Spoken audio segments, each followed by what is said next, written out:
Hello. Good morning to you. I am thrilled to be here with you. This is your host of Ellie 2.0. That would be me, Ellie Krug. I am just really happy to be here to start your week with you. I know it's Monday. Oh, my God. But you will get through it. I promise you will. And you have me to start it with because I'm here to try and cheer you up a little bit with my bubbly idealism about the world. And as you know, the show is by me, Ellie Krug, one of the relatively few transgender radio hosts in the world. And even though I have listeners who say, Ellie, you don't have to keep saying that. The problem is I'm quite neurotic, and I know that there are new listeners that hear, and they're like, well, it's a woman, but it sounds like a man. That goes and explains that. Okay, so You will recall that 2 weeks ago, I did a live show from Montgomery, Alabama. And I was in Montgomery as part of a 3,300-mile speaking and listening road trip. Yep, I got in my car. I drove from the Twin Cities down to Tallahassee, Florida, where I began that trip. And then I made my way back through Alabama, Mississippi, a little bit of Georgia, a little bit, not necessarily in that order, a little bit of Tennessee, and ended up in Indianapolis at the end of the trip. And Indianapolis is about where the South begins and the Midwest ends. So when I was on the air live in Montgomery several weeks ago, I spoke about the history of Montgomery, that it was a slave hub, but also the birthplace of the civil rights movement with Rosa Parks and the Montgomery bus boycott. But Montgomery is also the home to the Southern Poverty Law Center, and one of its founders, a man named Morris Dees. Now, Morris Dees he's an icon, certainly in the legal community, because Morris is a lawyer. And I was fortunate enough to see Morris speak at a legal conference in the mid-1990s. And when he was introduced, he got a standing ovation. While he spoke, I believe he got a standing ovation. And then when he was done, he got a standing ovation. And frankly, as he talked about his work as a lawyer, taking on hate groups, and I'll get to that in a second, me sitting there in the audience listening to him speak, it was actually one of the proudest moments I ever had of being an attorney. And some of you may recall that I was a civil trial lawyer for almost 30 years, more than 100 trials under my belt. So I want to talk today very briefly about Morris Dees. He's 81 years old now.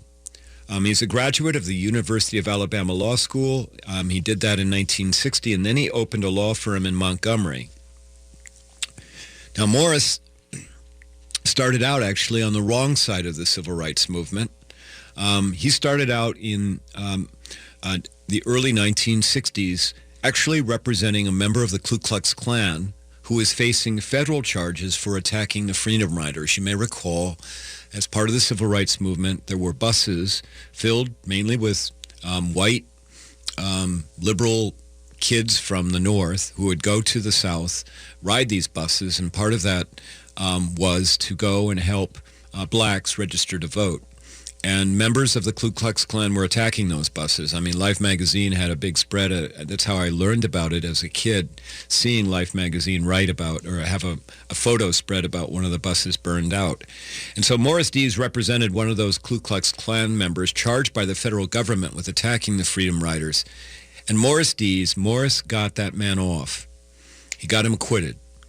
But later, Morris said that he had an epiphany about that experience, and then he directly and completely changed course. And in 1971, he co-founded the Southern Poverty Law Center with a man named Joseph Levin. And Morris's and Levin's strategy was very innovative. They decided that they would take on hate groups by filing civil lawsuits to secure money damages to compensate the victims of crimes inflicted by those hate groups.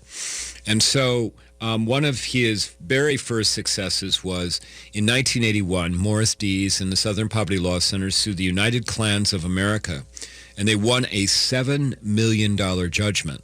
And that was arising out of, that was a wrongful death suit, so it was a civil case, a wrongful death suit for the United Klan's role in the lynching, yep, you heard that, the lynching of a black man named Michael Donald. So Dees got the civil judgment against the Klan, and then they went after the Klan for its assets, and it owned property, and they forced the Klan into bankruptcy, and then sold the property, the Klan's property. They sold it and then gave the money to the family of Mr. Donald. Subsequently, Morris Dees and the Southern Poverty Law Center won $12 million and $6.5 million judgments against Aryan nations. That would be skinheads, again, white supremacists. Now, this hasn't come without personal risk to Morris Dees. He's been the target of death threats. Southern Poverty Law Center has been the target of bomb threats. And according to Wikipedia, more than 30 people have been jailed over those death threats and bomb threats. That's a lot of people going after somebody and their organization. One last note, the Southern Poverty Law Center maintains a hate map. So if you go to their website, that is the Southern Poverty Law Center.org, if you go to their website, on the landing page, one of the other buttons that you will see on the landing page is hate map. And you can click on that. And that will track 917, yes, you heard that number right, 917 hate groups that currently operate in the United States. That's compared to 457 such hate groups in 1999. So almost a doubling in hate groups in less than 20 years. There's been a 197% increase in anti-Muslim hate groups since 2015. And the map will tell you also that there are 130 Ku Klux Klan groups operating. There were in 2016. And if you go to the map, you will see in Minnesota, now our home state, our liberal home state, you will see that the Southern Poverty Law Center identifies 4 hate groups in our state, including a skinhead group. Go to that map and take a look at it. There are three of the other hate groups are publishers of hate literature, publishers of literature that directly and expressly marginalizes other humans based simply on their religion or skin color. Go to that map, look at the map as a whole, and then look at Minnesota and think about it. It is, for me, very eye-opening. I am a fan of Morris Dees. I'll just tell you that. He is an idealist, and he's someone who put his energy and legal talent behind his idealism to help make America a better place for all of us. And I don't know if you support the Southern Poverty Law Center. I do. I urge you to go and at least investigate the work that they're doing. Learn more about this man, Morris Dees. He is such a role model for our kids and certainly for our adults as well. And I'm just so incredibly impressed. When I come back from our break, I'll talk about what I've learned during that road trip through the South. It was a fascinating experience for me. You can actually read about it on my blog at elliekrug.com, but I'll talk more about it when we come back from our break. And so you've been listening to me, Ellie Krug, on Ellie 2.0. Boy, isn't that great? I get to call the show by my name, which is a different kind of radio show, one that taps into the idealism all of us have as we long for a better, more inclusive world. That's really what makes America great. I'd love to hear from you at ellie2.0radio@gmail.com. If you like what you hear, visit my website at elliekrug.com and sign up for my newsletter, The Ripple. And we'll be back for more after this break. Thank you. At Pride Institute, being LGBTQ+ is the norm, not the exception. Their highly trained and skilled staff understand your issues and will help you live a happy, healthy life as a proud LGBTQ+ person. They offer you hope to overcome your addiction and live the life you want. Their treatment programs are designed to assist you in developing the knowledge, skills, and attitudes for long-term recovery. Therapy groups include health education, LGBTQ issues, HIV and chronic illness, trauma, grief and loss, transgender support, nicotine recovery, education, and sexual health. Pride Institute offers a residential treatment program, a partial hospitalization program that includes day programming with lodging, and an intensive outpatient program. If you or someone in your life could benefit from guidance in coping skills, life balance, and other tools necessary for long-term recovery, check them out at pride-institute.com or call 800-547-7433 now. Hello, this is Ellen Krug from Hidden Edges Radio. When I'm not on the radio, I'm standing in front of audiences training about diversity and inclusion and on how to be welcoming to others who are different from us. More than ever, employers and organizations need professional diversity and inclusion training. I can offer that training through my company, Human Inspiration Works, LLC. I'd love to make your workplace or organization more welcoming. For more information, go to humaninspirationworks.com. Thank you. Located just north of 50th in France, the Great Wall Restaurant has provided a delicious taste of authentic Chinese cuisine since 1981. Specializing in Szechuan and Peking dishes, they offer one of the most extensive menus in the Twin Cities. Favorites include hot and sour soup, pan-fried dumplings, and mushu pork with homemade Chinese pancakes. Stop by their Edina location or call for takeout at 952-927-4439. See the full menu at greatwallrestaurant.us. Get ready for the 2018 Blue State Ball. Hi there, Matt McNeil encouraging you to join us for a great annual tradition for Democrats and like-minded left-leaning individuals. The Blue State Ball is set for Saturday, March 10th at the same great location we were at last year, the Blaisdell Mansion in Minneapolis. Coming back to the Twin Cities are two of the station's favorites, Tom Hartman and Norman Goldman. We'll begin the evening with a VIP event starting at 5:30 with hors d'oeuvres and drinks, and at 7 p.m. the general admission begins. With it being an election year, we are expecting a ton of special political guests, and as always, Mike McAtee, many of the great weekend hosts, and myself will be there too. Hang out with great Democrats, check out the sponsor table, and enjoy the rousing speeches taking us into the evening. VIP tickets are $100 each and are limited. General admission tickets are $35 each. Go to am950radio.com for ticket information. That's am950radio.com. Saturday, March 10th at the Blaisdell, 2322 Blaisdell Avenue in Minneapolis. It's the 2018 Blue State Ball. We'll see you there. How long till my soul gets it right? Did any human being ever reach that kind of light? I call on And we are back. Welcome back to AM 950 and Ellie 2.0, where I'm not afraid to call myself a practical idealist and where I'll talk about how together we can make this world a better place. In the first segment, we talked about Morris Dees and the work that his organization, the Southern Poverty Law Center, does. They are based in Montgomery. And I was in Montgomery, Alabama. I spent some time there doing a civil rights sightseeing trip, and I talked about that on my live show a couple of weeks ago. And I want to talk a little bit more about what I learned on that trip, because I'll tell you, I learned a great deal about this country of ours, and I learned a wonderful amount of information about my fellow Americans. And so a primary goal of the trip was for me to learn what it meant to be, quote-unquote, other in the South, to learn what it's like in 2018 to be from a marginalized community living in the South. And the reason for that was, even though I've traveled across the country doing a great deal of speaking and training on human inclusivity, I have never been to the South to speak before this. And I had, in fact, my efforts to go to the South had been rebuffed. I actually volunteered once to go and speak to the lawyers in North Carolina after HB 2 came into effect. I wanted to go and train them and speak to them about what it meant to be transgender, and I actually said I would waive my fee and pay my own airfare. And the North Carolina Bar Association said, no, thank you. So when I was on my road trip, I did visit Florida and Alabama and Mississippi and Tennessee and Indiana. When I was in Mississippi, I ended up doing an hour-long radio interview on Mississippi Public Broadcasting.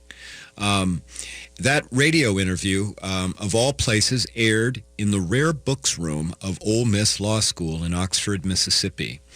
Now, it's the Rare Books Room of the Law Library. That would be the John Grisham Law Library. Does that name ring a bell for anyone? John Grisham? John Grisham, the author, is a graduate of Ole Miss Law School.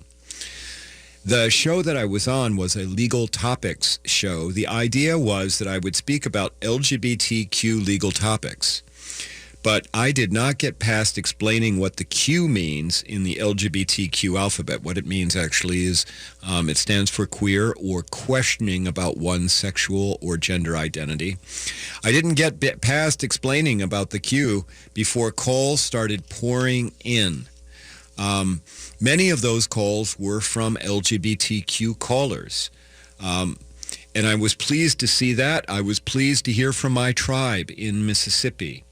Two of the callers debated whether the Q, that I just explained to you, whether calling people queer was appropriate or not. One gay man called and said he thought it was demeaning. Another gay man called and said, hey, that just totally describes who I am. So, there you go. It's one of those things.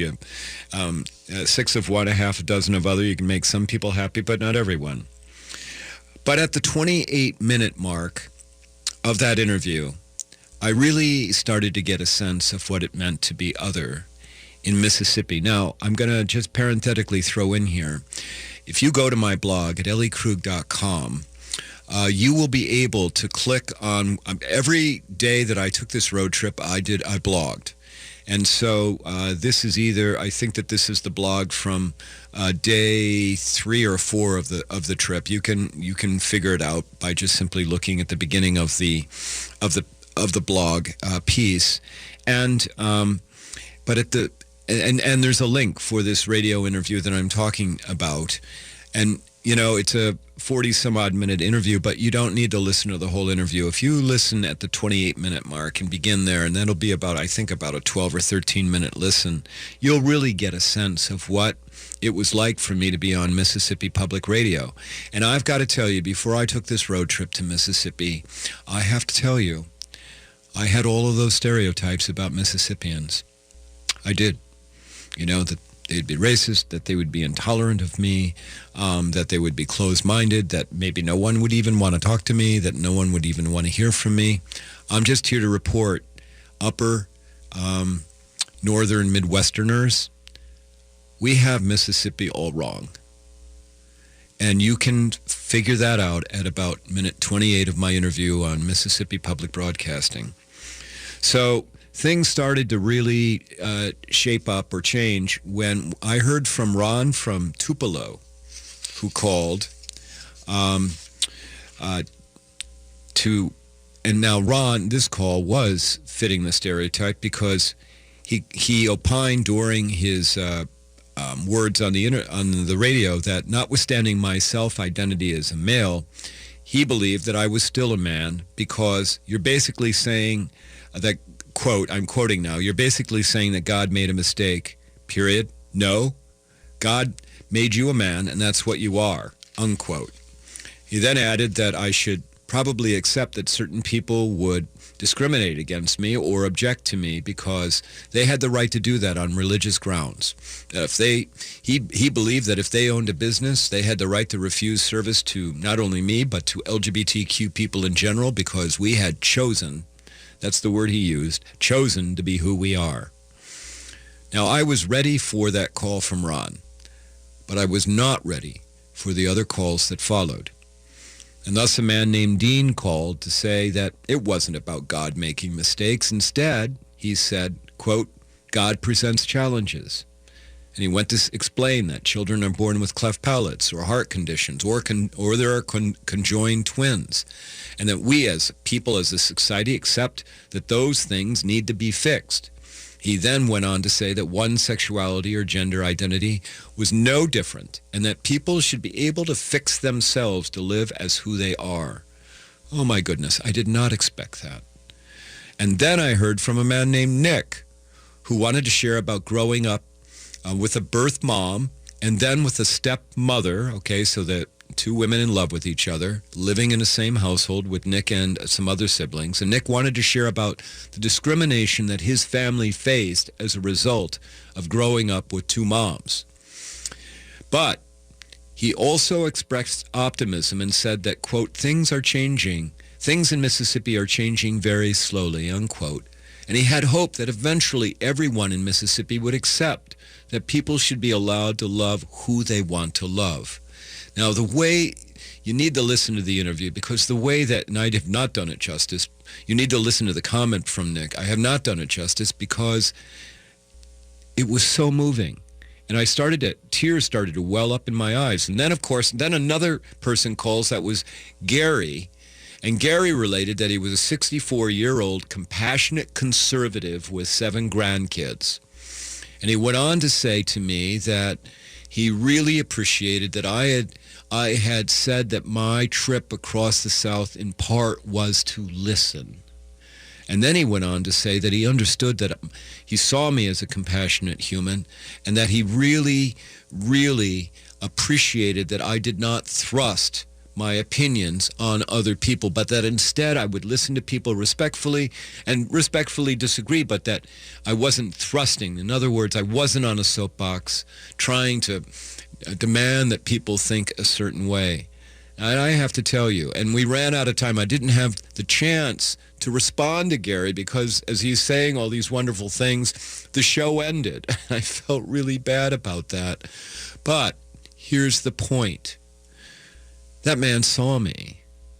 The fact that he would call in, he would listen to the show, first of all, at all, and that he would, for like an hour, and then he would then call in to tell me that he really appreciated me. I've got to just tell you, it just really touched my heart because this man saw me.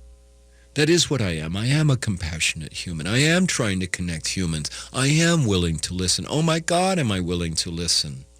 And I am not here to thrust my opinions, no. But I am here to push people to connect, to push people to remember that we are all good, that we all have empathetic hearts, that you listening right now, you have an empathetic heart. It's just that many of us are so afraid about using those hearts. Now, on my trip, I met so many wonderful people, so many incredibly kind and generous and honest people. But I've got to tell you, Mississippi, oh my God, I will never ever again engage in stereotyping people from Mississippi. I will never ever again think of them as backward or think of them as hateful. And I know there is such a legacy in Mississippi, and you know what? I think that they understand that. And I think that there is shame about their past. I also think that they are willing to move forward far more than what we think they're willing to move up here in the North.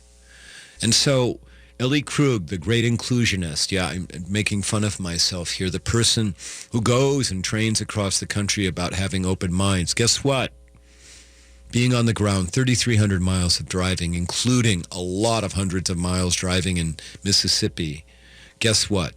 My mind got opened. I learned so incredible much.